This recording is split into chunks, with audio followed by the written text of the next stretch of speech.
এমন একটা কলিজা ঠান্ডা করার ইফতার আইটেম যদি আপনার ইফতারিতে রাখতে পারেন তাহলে আর কোনো কিছু দরকারই হয় না, সারাদিনের ক্লান্তি নিমেষেই দূর হয়ে যাবে।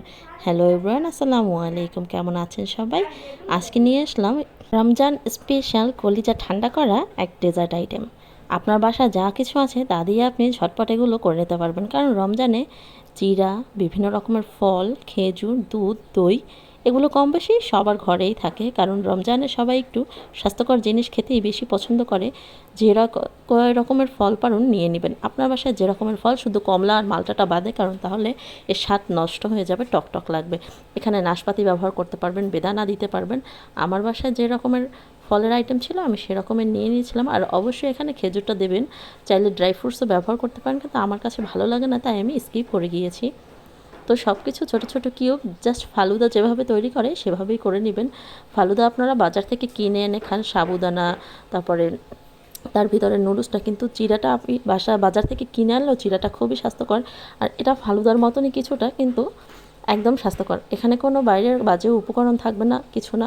ফল, ফ্রুটস, দুধ, দই এগুলোই দিয়ে তৈরি করা হয়। তো প্রথমে আপেলটা সুন্দর করে ছোটো ছোটো কিউব করে কেটে নিয়েছি, তারপরে আমি এখানে আঙুরটা কেটে নিলাম, তারপরে কলা নিয়েছি, খেজুর, তরমুজটা দিয়েছি, আপনারা বেদানা দিতে পারেন, আরও সুন্দর কালারফুল হয়, মানে যেই রকমের আপনার কাছে থাকবে আর কি সেরকমের ফল নিয়ে নিতে পারবেন। এখানে আপনি শুধু কলা, আপেল আর খেজুরটাও যদি ব্যবহার করেন তাহলেও খেতে কিন্তু একেবারেই খারাপ লাগবে না।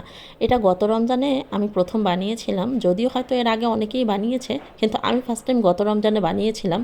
তো আমার কাছে খুব ভালো লেগেছে। আমার হাজব্যান্ড একদমই চিড়া খায় না, তো তার জন্য এটা একদম পারফেক্ট একটা ডেজার্ট ছিল, কারণ তাকে চিড়া খাওয়ানোর একটা টেকনিক হিসেবে আমি এটা গতবার করেছিলাম। আমার খুব ভালো লেগেছিল, তাই এবার আপনাদের সাথেও একটু শেয়ার করলাম, কারণ গতবার তো আমার পেজ ছিল না।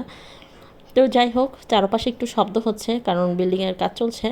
আসলে এখানে একটার পর একটা বিল্ডিং হচ্ছে আর কাজ চলছে, তার জন্য সবাই ক্ষমা সুন্দর দৃষ্টিতে দেখবেন। আর তারপর তরমুজটা ব্যবহার করেছি, যদিও অনেকেই আবার তরমুজ পছন্দ করে না, তার তরমুজ স্কিপ করবেন, কারণ সবার তো আর রুচির স্বাদ এক রকমের হয় না, টেস্ট বাড এক রকমের হয় না। তো যাই হোক, সব কিছু এভাবে নিয়ে একসাথে একটা পাত্রে মাখিয়ে নেবেন। আর খেজুরটাকেও একদম সুন্দর কিউব কিউব করে কেটে নেবেন, বা চাইলে আপনারা এখানে খেজুরটা কিছু সময় পানিতে ভিজিয়ে রেখে নরম হয়ে গেলে সেই খেজুরের যে পিউরিটা বের হয় সেটাকে ব্যবহার করতে পারেন, যদি দানা চাবাতে না চান। কিন্তু মুখে যখন আস্তে আস্তে ফল তারপর খেজুর এগুলো পড়বে না, খুব ভালো লাগে খেতে। তো সেই কারণে আমি সব কিছুই একদম চোকো চোকো করে কেটে টুকরো টুকরো করে দিয়েছি। আসলে সারাদিন রোজা রাখার পর সবাই স্বস্তির একটু খাবার চায়, যাতে পেট ঠান্ডা থাকবে, আপনার শরীর ঠান্ডা থাকবে। তো চিড়া, দই, কলা এগুলোতে এমনিতেই আপনার পেটটা ঠান্ডা থাকবে, তারপর নতুন কিছু, কারণ রোজ রোজ তো চিড়া, দই এগুলো খেতে ভালো লাগে না, তাই নতুন কিছু আসলে ট্রাই করা। এই তো সব কিছু একসাথে মিক্স করে নেবেন। আর অবশ্যই এখানে লিকুইড দুধটা ব্যবহার করার চেষ্টা করবেন। আসলে দুধ আর পানির ভিতরে স্বাদ তো আলাদা, এটা সবাই বোঝেন। সেই কারণে দুধটা দিলে এটা খেতে আরও বেশি ভালো লাগে।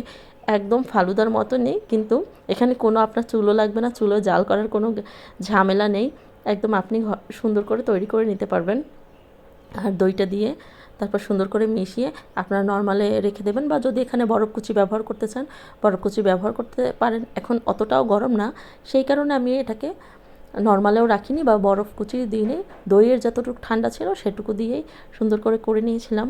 অবশ্যই রেসিপিটি ভালো লাগলে বাসায় তৈরি করে খাবেন। আর আমার পেজে নতুন হয়ে থাকলে অবশ্যই একটা ফলো দিয়ে, লাইক দিয়ে পাশেই থাকবেন। সবাই ভালো থাকবেন, সুস্থ থাকবেন। পবিত্র রমজানের শুভেচ্ছা।